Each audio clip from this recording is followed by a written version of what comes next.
do you like to fusion summon? Do you like to fusion summon in every kind of possible, imaginable, conceivable way? Well, congratulations, because today you have won the lottery of life. And by that I mean, it's Chimera Fiendsmith Azamina with the Yubel package. It's a big deck. It's fun. It is explosive. It can do things. It can pick apart a board, kind of. It can make a board very efficiently. It's a really fun deck, and I can't wait to show you. So we're going to dive right into it. Hit that subscribe button, like if you haven't already, and here we go. I know you just listened to the intro, and it sounds like a mouthful. This is a 50-card version of Chimera that is playing the Fiendsmith engine, the Azamina engine, and is even playing a very, very small Yubel engine. And I'm going to show you how to play it. So we're going to, well, not really how to play it, but I'm going to show you how the deck looks. And if we hit, let's say 20 likes, I'll show some combo tutorials on this deck. So make sure you smash that like button if you haven't already, and subscribe if you haven't already for more awesome and fun Yu-Gi-Oh content. So let's go ahead and jump right into it. Starting off with 3 copies of Nightmare Apprentice.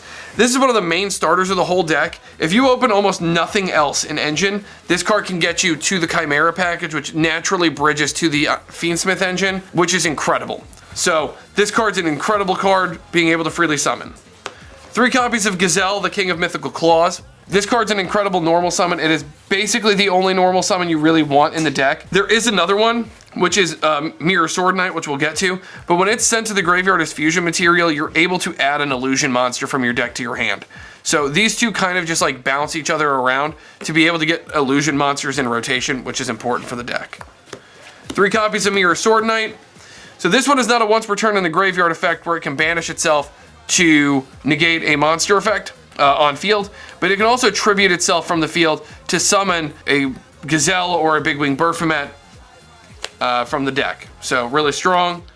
3 copies of Cornfield Codal, which will search either of these two as well as the next card, and then it can negate targeting effects by banishing itself, and it destroys it, which is really, really nice.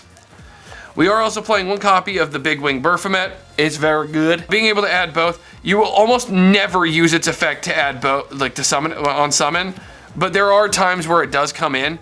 The bigger effect is when it's sent to the graveyard to fusion summon, you're able to target a illusion monster in the graveyard and special summon it. Like the next card, Diabel's the Original Sin Keeper. Card's nuts. It's a Diabel's card. It is part of the Azamina package as well, coincidentally.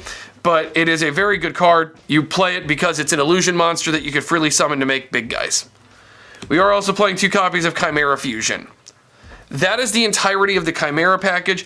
It is the biggest part of the deck. So let's jump into the next part. And don't forget, if you want to see the combo tutorial for this deck, you smash that like button so we get 20 likes. Next up is the Fiendsmith package. It's not super big, but it's super easy to get to.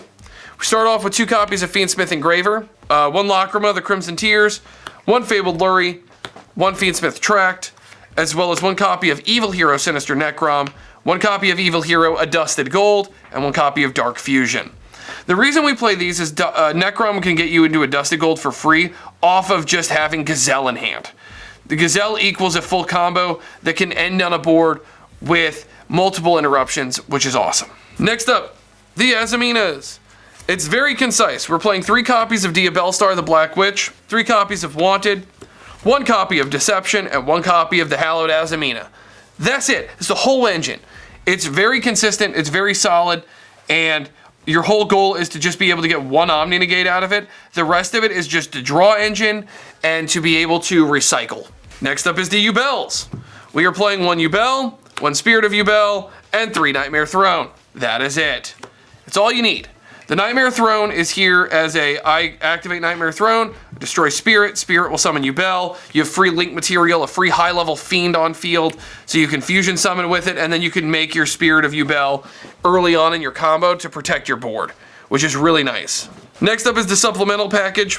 So we got the Fright for Patchwork engine, which is 2 Poly, 2 Patchwork, 2 Edge of Chain. We have 1 Diabolica, the Draquin General. Jesus, that's easy to say. And then for the going second cards, we're playing 3 Super Poly, 3 Book of Eclipse. That is it for the main. Let's dive into the extra. For the Chimera part, we're playing 2 Baphomet, one Chimera, and one Chimera the King of Phantom Beasts, and one Chimera the Illusion Beast. Berfomet is the main go-to, as it dumps things like Evil Hero, Sinister Necrom, and Draken Queen when needed, basically turning the Gazelle into a one-card combo, which is nuts. Chimera can rip cards out of the hand, and Illusion Beast can win games. For the Super Poly target, we're playing Garura. You could cut the Super Poly and this and play something like SP. I just think Super Poly is a little better, and the free draw is really nice. We're playing one Guardian Chimera, real easy to make. For the Azaminas, we're playing Azamina Ilia Sylvia, and that's it. It's the Omni Negate. It is an illusion, which can come up. Then we've got the Fiendsmith engine, which is one Requiem, one Sequence, one Agnum Day. This is just, again, Agnum Day is more here for like a big OTK push, but can matter with things like Desiree, which you do also run. And then to continue that, we are also playing Area Leader, Necroquip, and DDD Wave High King Caesar. The last card is Phantom of Yubel. I'm sure that surprises you. I'm sure that completely caught you off guard that I had the Yubel package in here for that reason. I know it doesn't surprise you. It doesn't surprise me. Well, that's gonna do it for this deck profile. But if, again, you'd like to see the combo tutorial, make sure you smash that like button up to 20 likes so I can give it to you. Make sure you check out the Discord if you haven't already. And until next time, lads, good fun, have luck.